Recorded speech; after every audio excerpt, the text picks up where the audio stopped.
ବୁଝିଲୁ ଦେ ହେଲା ମୋର ଭୁଲ ହେଇଯାଇଛି କହିନି ବୋଲି ଦେଇନୁ ଆଉ ଝରଣୀ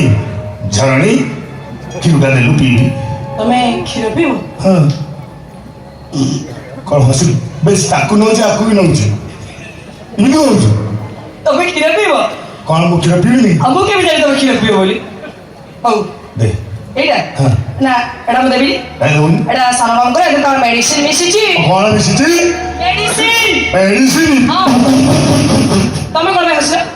କାହିଁକି? ମେଡିସିନ ନୁହେଁ ଆଉ ସେ କ୍ଷୀରରେ ପ୍ରୋଟିନ ଗୋଳେଇକି ପିଉଛି ଭାବ ବଳ ହବ ବୁଝିପାରୁଛୁ ସେଇଟା ମୁଁ ପିଲେ ଚଳିବ ଦେ ମତେ ବାଧ୍ୟ କରନି ଘର ଭିତରେ ଆଉ କ୍ଷୀର ଅଛି ମୁଁ ତମକୁ ଆଣିକି ଦଉଛି ଆଉ ତୋ ପାଖରେ ଆଉ କ୍ଷୀର ନାହିଁ ଯେ ତୁ ଘର ଭିତରକୁ ଆଣିବାକୁ ଯିବୁ କ୍ଷୀର ତୁ ପା କ୍ଷୀରରେ ପରିପୂର୍ଣ୍ଣ ଗୋଟେ ମାଠିଆ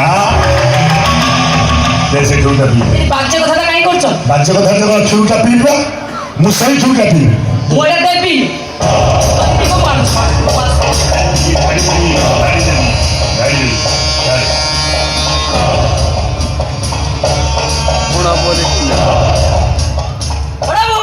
ଇସାରେ ଟିକେ ରହ ଇସାରେ ଇସାରେ ଡାକିବ ବଡ଼ବାବୁ ମୋ ପାଖରେ ଡାକିବ ବଡ଼ବାବୁ ଚଲେଇଛି ଆଉ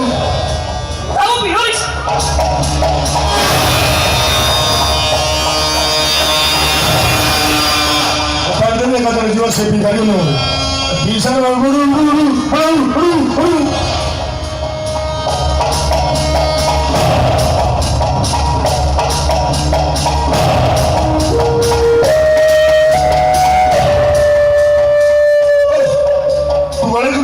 କ'ଣ ଲାଗିଲା ରେ ବଢ଼ିଆ ସ୍ୱାଦ ଅଛି ଏଥିରେ ତୋ କ୍ଷୀରର ସ୍ୱାଦ ଟିକେ ଅଲଗା ନା ଆଉ ମତେ ସେଇଥିରୁ ଟିକେ ଦେଇଦେ ମୁଁ ପିଇଦେବି ମନ ଶାନ୍ତି ହେଇଯିବ ପଳେଇବି ଆଉ କ୍ଷୀର ଟିକେ ପିଇବା ଲାଗି କେତେ ଆଶା କରି ବସିଛି ତୁ କ୍ଷୀର ନ ଦେଇ ଚାଲିଛୁ ମୁଁ ଛାଡ଼ିଦେବି ଦେଖ ବଡ଼ ବାବୁ ତମ ମତେ ଯଥେଷ୍ଟ ସମ୍ମାନ ଅଛି ଅଭଦ୍ର ଇଙ୍ଗିତ ମତେ ସବୁ ଭଲ ଲାଗୁନି